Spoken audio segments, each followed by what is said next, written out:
每条大街小巷，每个人的嘴里，见面第一句话就是恭喜恭喜，恭喜恭喜恭喜你呀，恭喜恭喜恭喜你。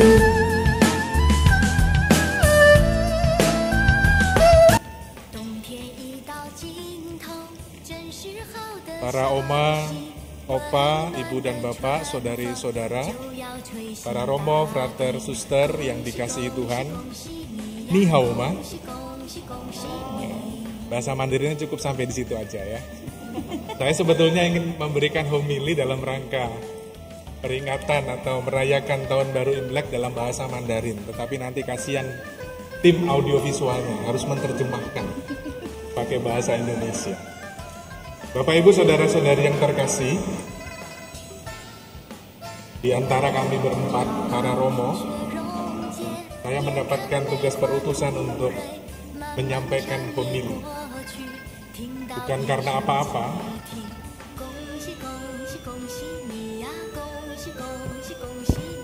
udah masuk.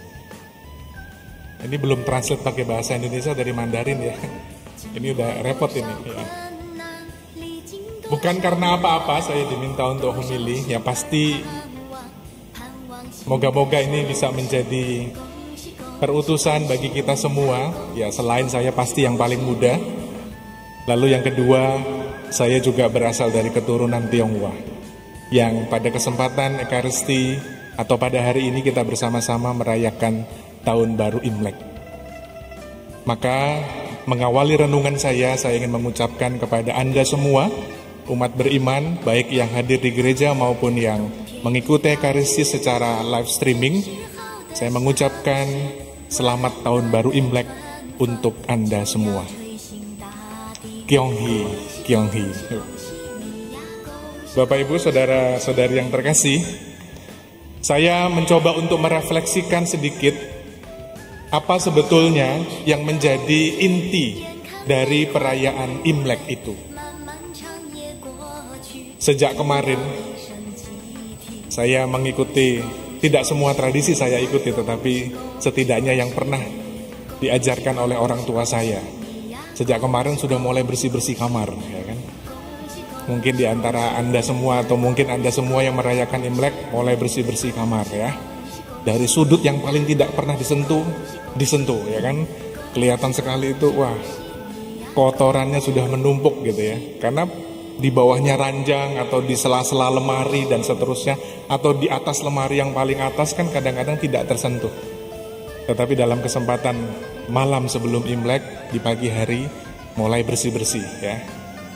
Lalu tadi pagi bangun berdoa, lalu telepon karena orang tua saya tidak di Jakarta, lalu saya telepon ya, telepon orang tua mengucapkan selamat hari Imlek dan juga keluarga-keluarga. Jadi sejak tadi pagi itu sudah mulai ngider sebetulnya, tetapi secara virtual ya.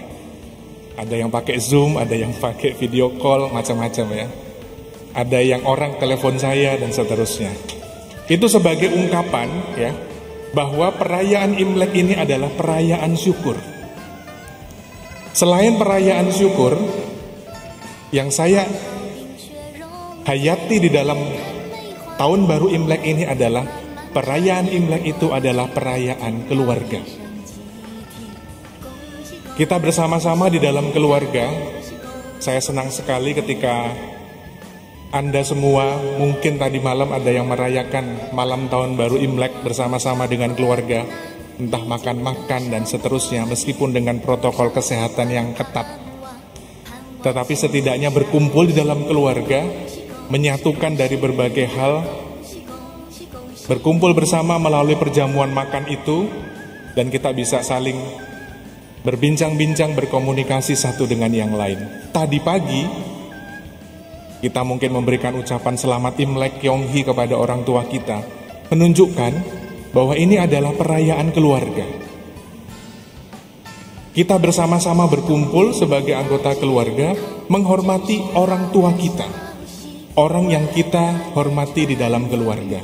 Entah ada oma, ada opa, atau mungkin papa dan mama. kita menghormati mereka, dan kita mengingat kembali dalam kenangan tahun baru Imlek ini,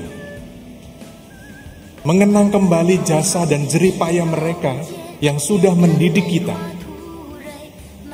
Dan itulah yang mau kita syukuri.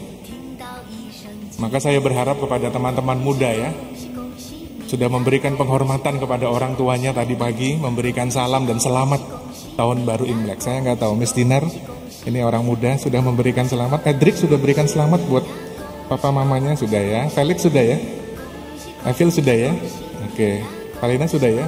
Sudah semua, mereka sudah. Semoga Anda semua yang di rumah juga, kita memberikan penghormatan kepada orang tua kita. Itu yang pertama. Lalu yang kedua, kita tahu bahwa tahun baru Imlek menurut tradisinya, itu para petani menanam benih-benihnya. Dan di situ kita menyambut tahun baru dengan musim semi. Artinya setelah musim dingin yang begitu menakutkan dan mencekam, semuanya berlalu dan sekarang berganti menjadi musim semi. Dan musim semi itulah menunjukkan sebuah harapan.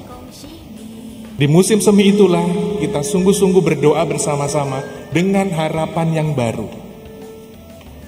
Harapan baru ini juga sebagaimana di dalam bacaan Injil, ada dua dikisahkan sekaligus. Yang pertama adalah anak perempuan Yairus, kepala rumah ibadat, dan juga seorang perempuan yang punya sakit pendarahan selama 12 tahun. Dua-duanya juga punya pengharapan kepada Tuhan untuk disembuhkan. Maka di dalam perayaan Imlek, selain perayaan syukur, tetapi juga bagaimana kita sungguh-sungguh dengan penuh harapan. Kita bersama-sama sebagai orang beriman Kristiani, tidak pernah kehilangan harapan. Dua orang yang dikisahkan ini, yang satu mengatakan hampir mati, yang satu pendarahan 12 tahun. Bisa dibayangkan. Pasti rasa sakit sampai pada titik nadir yang paling bawah. Tetapi lihat, mereka tidak bunuh diri, tetapi mereka tetap punya harapan. Harapan kepada Tuhan untuk disembuhkan. Maka di dalam tradisi Imlek, di dalam tradisi perayaan keluarga-keluarga kita, kenapa kita kumpul? Dengan berkumpul, relasi-relasi kita pun juga dipulihkan. Mungkin ada relasi-relasi yang tidak baik selama ini. Ada relasi-relasi yang renggang di antara suami dan istri, antara menantu dengan mertua, dan seterusnya. Tetapi dengan perayaan Imlek ini, perayaan syukur, perayaan penuh harapan, relasi-relasi itu dipulihkan kembali. Dan itulah yang mau kita syukuri. Maka harapan, kalau kita mengucapkan perayaan Imlek itu ya, mulai dari Sinyen Kwaile ya, atau Kongsi Facai, atau Wan Serui, itu kan semuanya semoga. Artinya apa? Harapan.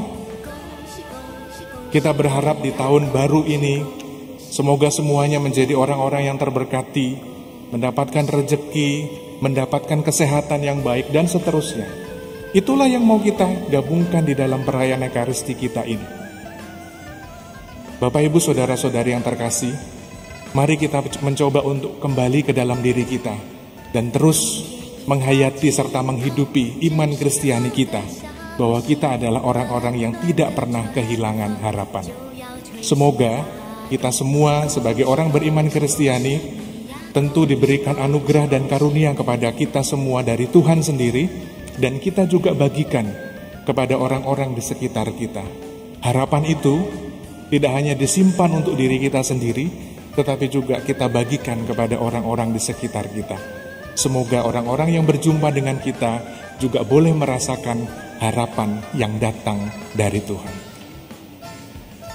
Mengakhiri renungan saya, sekali lagi kami para Roma mengucapkan Sinyen Kwaile, Kung Si Facai, Kyonghi, Kyonghi, Kyonghi. Terima kasih, Tuhan Yesus memberkati. Ya, gongxi, gongxi, gongxi ni.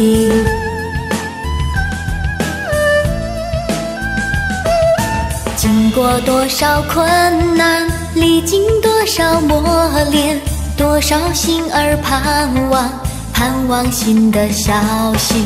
恭喜恭喜恭喜你呀，恭喜恭喜恭喜你。